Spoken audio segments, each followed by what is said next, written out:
Hey guys, this is Mateo with WTI, and I want to talk to you about this awesome book, originally written by Jules Verne, Miguel Strogoff in Spanish, the paperback edition.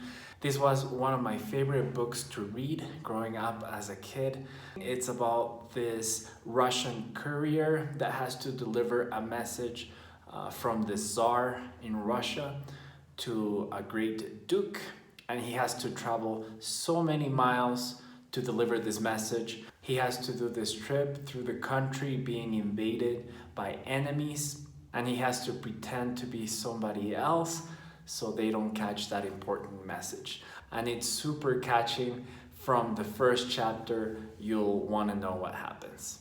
And I love this edition because it's very well made. The reading level is high, so I had to look up some words and learn more, which I personally like that challenge. So I really recommend this book, one of my favorite ones, and that is my point of view.